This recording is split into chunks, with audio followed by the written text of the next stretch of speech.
what's going on, everybody? Movie Phantom here, and yes, got a special video I'm making tonight. Chris Goodwin from Horror Horizons just hit me up, and he just did a new movie recently called Reel, R-E-E-L. And yes, want to know if I check it out. Let me know what let me know what I thought about it, and or let him know what I thought about. Sorry, fans getting tongue-tied tonight. So here's my video about it. Reel, written and directed by Chris Goodwin, or Goodwin, sorry. It's a found footage film about this young guy who he does YouTube review. That's what he does. He literally, but his specialty is found footage movies. That's just his go-to, his favorite, whatever the case may be. So he makes these review videos, but what he doesn't know is that there is somebody who is becoming obsessed with him. They're watching him do his videos, and they're making their own movie, if you will. And they decide that he's going to be the star of their film.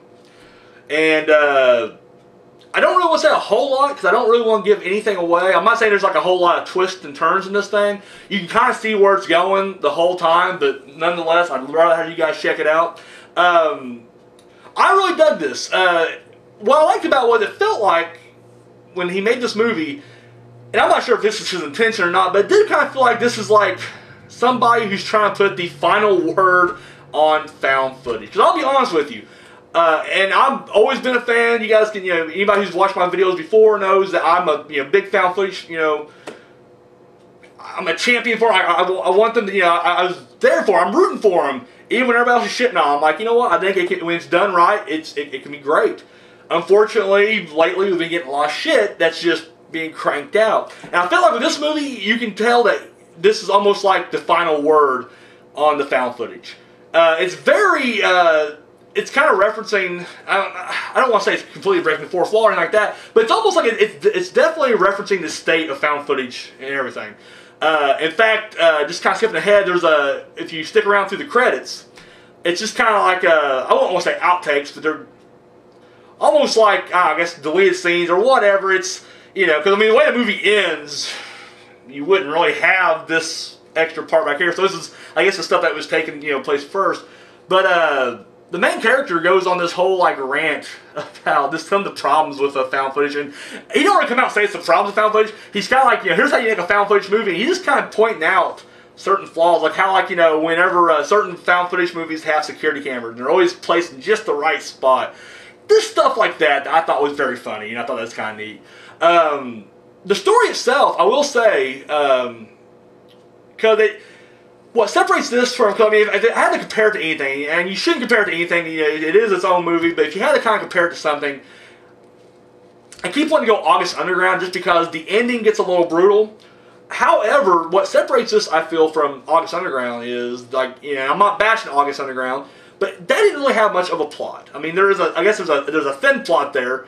There is a bit of a storyline, but for the most part, it's just going scene to scene to scene of just brutality, brutality, brutality. And this one actually has a storyline, because you're following this main guy, and once again, I feel like there's a lot of character development here, because this main character, when you first meet him, he seems just very happy, upbeat. He's making YouTube videos, and he's very appreciative of all his, viewers out there, and that's something I think everybody can relate to. But this guy, you start kind of peeling the layers back. And in all honesty, there's certain scenes, and I think this is kind of one of my flaws with this movie, or my problems with it, was he wasn't very relatable after a certain point. Because initially, I'm like, yeah, I can relate to this guy. Yeah, sure, I'm this guy right here. But then he starts doing, like, he gets fixated on his sister-in-law. Because him and his brother, I guess, they were very close, and, they were living together in the city. And then, of course, he meets a girl, they move out, and whatever. And, of course, now he's married to have a kid. And he is just, he's fucking, he's becoming almost obsessed with the fact that, she is cheating on him. He doesn't have any proof or evidence. And he's like, but I want to get the proof. I want to get the evidence. And he goes down this whole, like, he's going to prove. And at that point, he becomes less likable, because it is almost like, I don't know, he changes a little bit. Now, I'm not saying, like, like I said, when he starts going down that route, I don't want to give anything away, because it really does lead to a really good scene. One of my favorite scenes is when he's trying to find the dirt on his sister-in-law, and of course, you know, he almost gets caught, and it's a really well done scene. But anyways, as the movie progresses, you start, you know, as he's talking more, and you start kind of, you know, getting a little insight, you know, into his past. You can kind of, I mean, like I say, there's a lot more layers, and there's a lot more to him. There's, you know, he's definitely a complex character, and not just, you know, like you watch Paranormal Activity and it's just like, here's the characters and here's what they're doing. No, this one actually provides a sense of backstory and makes him look more real. But once again, if anybody who watches found footage knows, and I think that's what this movie does great at being true found footage, in the sense that found footage essentially is what it says. You find this footage. You know, when you watch Blair Witch Project, it was like you found, you know, these reels in the woods underneath the rocks. You cobble together, and that's what you get.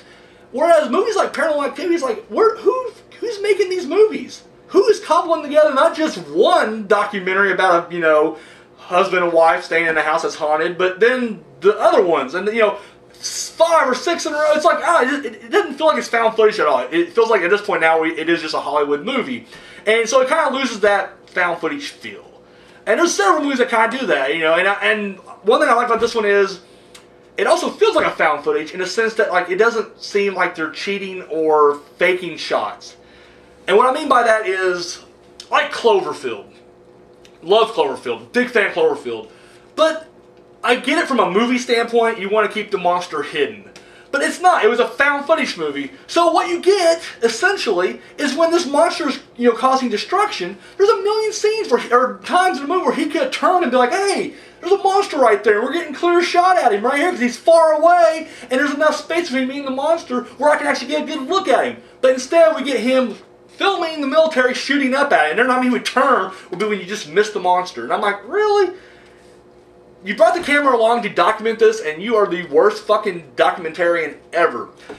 Troll Hunter's another example, and we're going to do the opposite of that one. In Troll Hunter, there's a scene toward the end, spoiler alert, where, you know, the trolls are, you know, they're battering the fucking bus or van or whatever the fuck they're in. The guy gets out. Now, instead of just running from the fucking troll that is dominating shit, he stops and looks up at it. Now, it's a cool shot. It's a great reveal, this giant troll. Makes no sense for the fucking film. It just doesn't. I've explained the Paranormal Activity 4 where she has a laptop, she's Skyping for boyfriend, same thing. You know, she's, you know, alright, bye. But instead of just hanging up like most people would do or shutting the laptop and ending it, she keeps it up just so we can now see. And she's walking through the house with her laptop. There's no one on Skype anymore. It's just her by herself. It's shit like that that really bugs me about found footage, because it no longer feels found footage. It feels like now you're just doing it for theatrical purposes, you know, for that theatrical feel. And this one doesn't have any of that. Like, this legitimately feels like, and it's cobbled, it's basically, and I don't want to compare it as far as, a lot of it takes place like you're watching the killer film or the main character on YouTube.